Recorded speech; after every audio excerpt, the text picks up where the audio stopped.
Greetings internet, it's Monica, and today I am so excited because I am finally filming a video that I have been wanting to film for so long. And today I am going to be recommending books based on your Enneagram personality type. So if you're unfamiliar with the Enneagram, basically it has 9 interconnected personality types, and it's really meant to explore and shed light on the different ways in which people interpret and experience the world, and also what motivates people. I am really excited to talk about all of these books. I have picked each of them for a variety of reasons. Some I picked because the book itself gives me, real vibes for that number. Other books I picked because of a character in the books that just remind me of that personality type. Before I dive into talking about all the books though, I do want to give a big thank you to this video's sponsor, which is Book of the Month.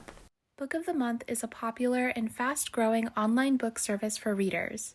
Their mission is to promote new and emerging authors and help readers discover books they love. Here's how it works.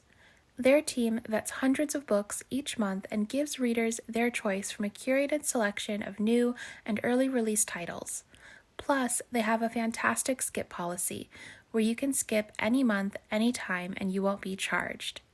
One of the books I'm most excited for this month is Honey Girl by Morgan Rogers. This Own Voices romance novel follows 28-year-old Grace Porter, who is facing burnout after a life of overachieving and the weight of her father's expectations. Then, during a girls' trip to Vegas, Grace gets drunkenly married to a woman whose name she doesn't know. The book features a Black lesbian main character and has been compared to Red, White, and Royal Blue. You can learn more about Honey Girl and all of February's picks in the link in my description box below. Finally, Book of the Month has the best price for new release hardcover fiction. You can get your first book for just $9.99 with the code FEBREADS. Thank you again to Book of the Month. Now I'm going to dive into the book recommendations. So we're starting off with the Enneagram Type 1, and Type 1s are also known as the Reformer. So Reformers are very rational and idealistic, and they tend to be very perfectionistic and purposeful in how they approach life. Their basic fear is that there is something innately wrong with them, and that can often lead them to being overly critical or, again, perfectionistic. So for this, I went and chose Get a Life, Chloe Brown by Talia Hibbert. I love this book. This is an adult romance. In it, we follow Chloe Brown, who after a near-death experience ends up creating a Get a Life list, and it's basically a list of things that she wants to do in order to get a life, and one of them is to do something bad. And so on her journey to try and fulfill this list of things, she ends up getting entwined with Red, and Red is the super of her building, and it's just kind of everything Chloe thinks she isn't. He's kind of like a bad boy and more spontaneous. And so they kind of have a bit of a clash because they're just, they seem like very different personality types. I think the very methodical way in which Chloe tries to get a life is very one-like. So that was, one of the first reasons why I chose this book. I also think, in this book, it really explores a lot of the trauma that Chloe has had to deal with because of abandonment of people that she loves, and that has caused her to have these feelings or fears that she isn't worthy of love. Also, I just found the emotional journey that Chloe goes on to be really reminiscent of the fact that, when Enneagram 1s grow or move towards growth, they tend to become more joyful and spontaneous. And I feel like a lot of this book is really watching Chloe, find joy and spontaneity in life. And so, yeah, I really loved this book, and I definitely think lots of ones or reformers would really enjoy it too. Also, I hope you don't mind, but I took a lot of notes, so I might refer to my phone a couple of times throughout this video. But the next type are Type 2s, and Type 2s are known as the Helpers, and for this I chose Nevermore, The Trials of Morgan Crow by Jessica Townsend. So a bit about Type 2s. They tend to be very caring and generous people, but they can also sometimes be people-pleasing and possessive. They have an innate fear of being unworthy of love, and so a lot of what motivates them is striving to feel that love and to also feel appreciated. So if you're unfamiliar with Nevermore, which if you watch my videos, you probably are not, because I won't shut up about it for like the past few years. But if you are unfamiliar with Nevermore, it is a middle grade series in which we follow Morrigan Crow, who her whole life has been blamed for all of the horrible things that happen in her town. And then one day she is whisked away by a mysterious man called Jupiter North into the world of Nevermore, where she lives in a magical hotel. And it's going to be a 9-book series. She goes to a magical school. There is a secret society. It's so good, so whimsical. 10 out of 10 would recommend reading it. But one of the things that really stood out to me, especially because I just reread the series, was, how much Morrigan craves love, and rightfully so. I mean, she grows up in a family that basically never showed her any sort of affection. And so for her, that's a huge motivator, is wanting to feel appreciated and seen. So yeah, I love this book. I love its focus on friendship and love, and I just want Morrigan to be appreciated and loved the way that she deserves to be. So I definitely recommend this one for twos. Honestly, I think everyone should read this book, but definitely I feel like twos would resonate a lot with Morrigan's story. The next Enneagram type is type 3, and type 3s are known as the achievers. And honestly, type 3s are some of my favorite fictional characters, like in books, films, whatever. I find type 3s to be so fun. And if you guys have recommendations for books that feature type 3 characters, please let me know. Honestly, I would love to hear your thoughts on like books that fit any of the Enneagram types. Let me know what books you would recommend for each type. And I would also love to know what Enneagram type you are. Please let me know in the comments down below. But if you know it, if you don't know it, that's totally fine. But yeah, I love reading about Enneagram 3s, and I'm so excited that I finally get to talk about this book, because the very second that I read this book, I was like, this girl is definitely a 3. And that book is Spinning Silver by Naomi Novik. So this is one that I definitely chose because one of the characters is just totally gives me 3 vibes, and that is our main character, Miriam. So this book is billed as like a Rumpelstiltskin retelling. I will say that it's very loosely a Rumpelstiltskin retelling. Basically, we follow a few different girls within this book, and each of them are in some way being oppressed by people in their lives, and we watch each of them sort of break out of that. And so with Miriam, her family, her dad is a money lender, but he's a really bad one, and he's just not very good at like actually going out and collecting the money that he lends. And so their family is really struggling. They're very impoverished. One day Miriam decides she's had enough. She's going to take her life in her own hands, and she goes out and starts doing her father's job for him, and she's really good at it, and she likes that she's really good at it. And so we watch her basically turn silver into gold because she is able to go out and just collect all of this money. And so the rumors about her being able to turn silver into gold circulate, and one day the Ice King shows up on her doorstep and steals her away to like try and actually do magic that she doesn't have. But yeah, type 3s, they're very success oriented, they're very pragmatic, which I think Miriam definitely is throughout the novel. I loved reading about Miriam excelling in this field, but you do definitely see some of the negative traits or unhealthy traits of a 3. So 3s are known for having issues with being image conscious, of working too much or overworking, and of also just being very competitive. And those are definitely all things that you see in Miriam as the story progresses. And all of this really stems from a basic fear of being worthless. And, I think Miriam is just kind of at the beginning of the book, she's just over being looked down on by everyone. So yeah, Enneagram 3s, you haven't read Spinning Silver, I feel like you would really appreciate Miriam. So the next type is the Enneagram 4, and Enneagram 4s are known as the individualist. So when I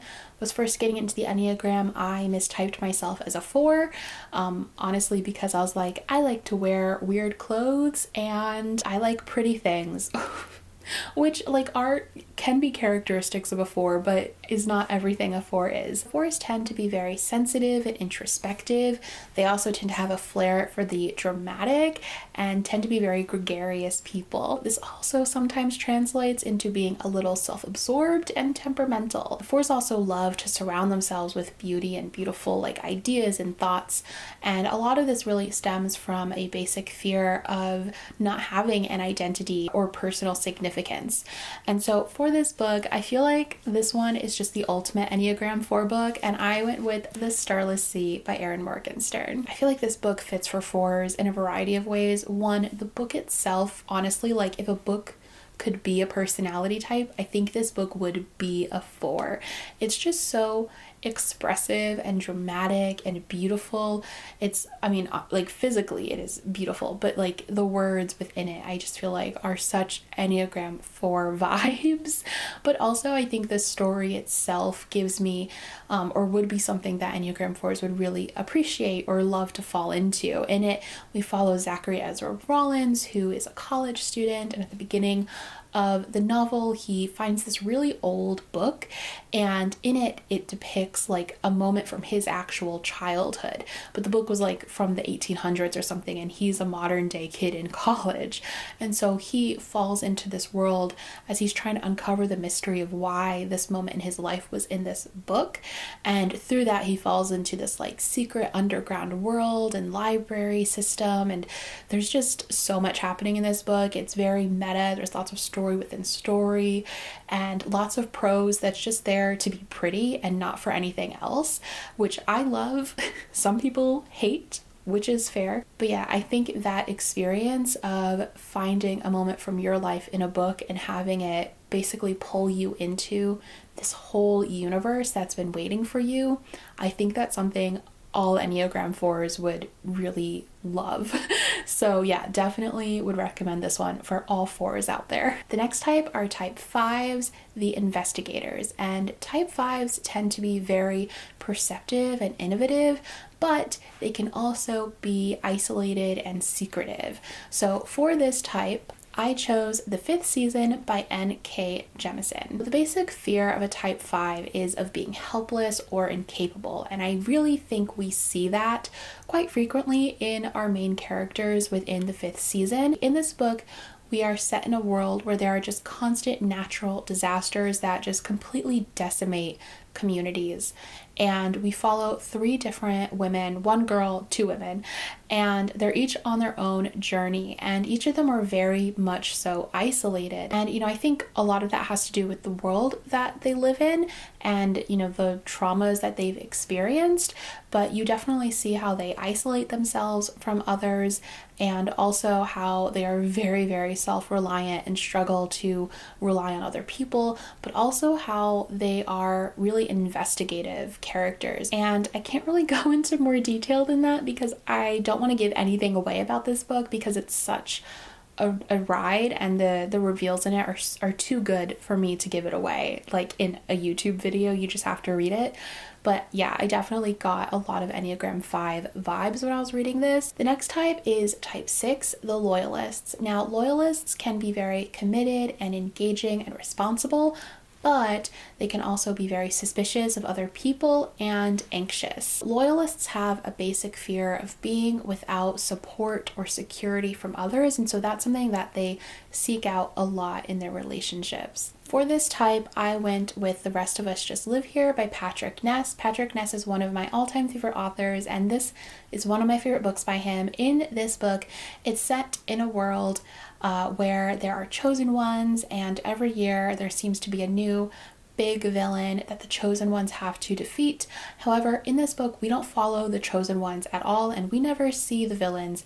Instead, we follow the people who just live there, specifically a group of teenagers going to high school with those chosen ones. And so the characters in this book, they do kind of feel like side characters, and I love the exploration of that in this book, and I especially love like the way that this book uses the idea of chosen ones and these like invisible villains that we never see as almost like a metaphor for what it feels like to grow up, and that feeling of insecurity and fear around the instability of becoming an adult. And I just think this book brilliantly depicts that in the chosen one plot line, and sort of the ambiguity and the sort of general constant fear that looms, even though this book isn't about like these characters defeating the bad guys. I don't want to make it sound like this is like a super stressful book. Like, it's basically a YA contemporary, and it's, you know, cute and funny and all of that, but I just feel like it explores some really important topics. And Mikey, our main character, definitely gives me a lot of Enneagram 6 vibes. He definitely, you know, is very suspicious of his friends in how they feel about him. You know, he has a lot of fears that he's sort of just like the extra and that no one really wants him around, and that leads him to have a lot of anxiety. And you see his journey throughout this book and having to, you know, come to terms with that, and to, you know, find or to allow himself to believe that his friends really do see him and love him the way that he is. So I really think Enneagram 6s would find a lot of comfort in this story. And as someone who is a 7 wing 6, which, if you're not familiar with the Enneagram, I'm not going to get into wings right now, but basically it's like I kind of tilt also towards 6. I don't know. Anyways, I definitely also found a lot of commiseration with this book. Now moving on to the Enneagram type 7. This is my type, so I'm the most excited to talk about it. And type 7s are known as the enthusiasts. Enthusiasts are definitely variety seekers. We tend to be very spontaneous and versatile. However, we can also be a little scattered or acquisitive. So we like to acquire a lot of things. I know a big motivator for 7s, including myself, is wanting to maintain freedom, and I also know that 7s have a really big problem with FOMO, just like that intense fear that you are missing out, and, you know, not wanting to ever miss out on a good, worthwhile experience. And I definitely feel that constantly. So for this, I decided to go with a book that features one of my all-time favorite literary 7s, and that is The Diviners by Libba Bray, one of my favorite books of all time. And in this book, Evie O'Neill is 100% an Enneagram 7. So this story follows a cast of teens living in New York City in the 1920s, and each of them discovers that they have a divine ability. For Evie, that manifests as being able to read objects, so she can like touch something and see its history. As much as this series is a fun supernatural ghost story, there's also a lot of like secret government stuff going on that is super fascinating. And it also has a lot of themes around America's own ghosts and the atrocities that we as a country try to keep hidden. So I love this series. I love the cast of characters and just everything. But Evie especially I adored, because I found a lot of myself in her in reading her, which is why I always get a little sad when people complain about her being annoying, but I get it. We start in this book following Evie, who just desperately wants to escape her very restrictive small town for the freedom of New York City. And then once she gets to New York City, we see her really hop from party to party in an attempt to really avoid having to deal with a lot of the, you know, things that happened back in her small town that led her to having to go to New York City, and also, you know, these new powers that she is trying to make sense of, along with, you know, her own grief of losing her brother in the war. So she really looks to being a flapper and going to parties and just kind of being constantly constantly entertained as a way to not have to deal with all of that. And we see the negative ramifications of her inability to deal with her emotions throughout all of the books, and I felt very called out for a lot of it. Also, I do think that other Enneagram 7s would appreciate the number of perspectives in this book, just because you got a lot of variety. I never really thought about it before, but I wonder if that's why I like so many, like I really like books with multiple perspectives. I don't know, but yeah, I definitely, if you're an Enneagram 7, I feel like you will love Evie O'Neill. Or maybe you'll hate her because she's too much of a call out. I feel like it could go either way. We are getting so close to the end. The next number is Type 8, the Challenger. And for this, I went with Skyward by Brandon Sanderson. So Challengers are known for being very powerful and dominating, self-confident, but that can also lead them to being maybe a little too aggressive or confrontational. They really want to prove that they're self-reliant and that they're strong, and that they can't ever be considered weak. And a big part of that is out of fear of ever allowing people to possibly harm them. And so I definitely 100% get major Enneagram 8 vibes from the main character in Skyward. So this is a sci-fi book set in a colony in space. We follow a girl named Spensa, who is the daughter of a man known as the Coward, and he's known by that because many years ago there was an alien attack and he fled instead of fighting with everyone else.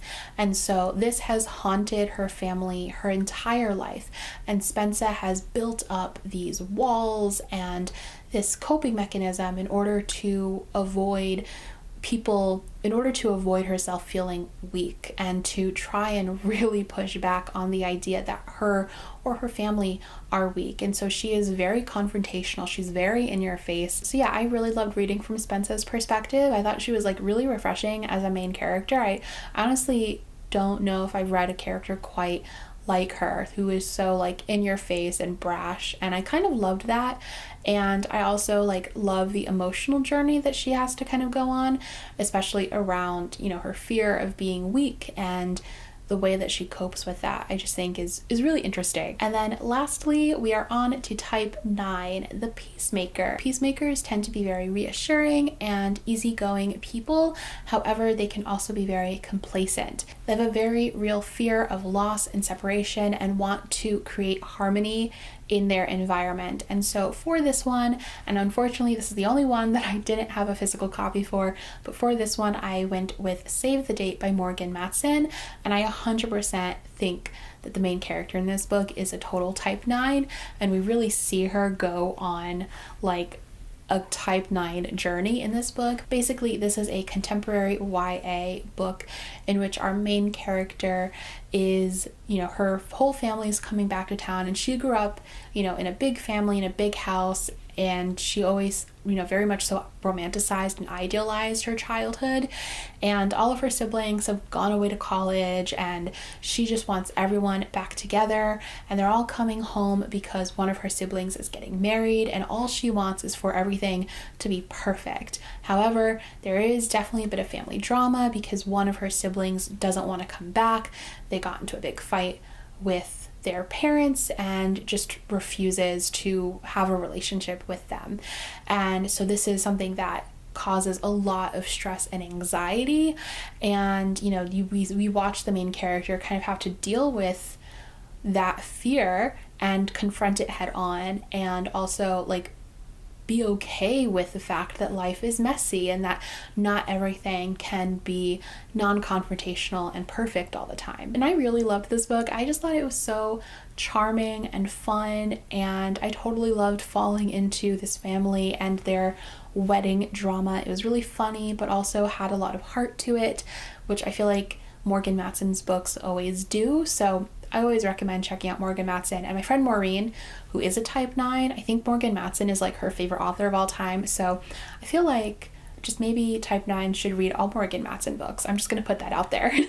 And so those are all of my book recommendations based on your Enneagram type. I'd love to hear from each of you what books you might recommend for different Enneagram types, or just let me know what your Enneagram type is in the comments down below. I'd love to know. And thank you all so much for watching, and thank you again to Book of the Month for sponsoring this video, and I'll talk to y'all next time. Bye!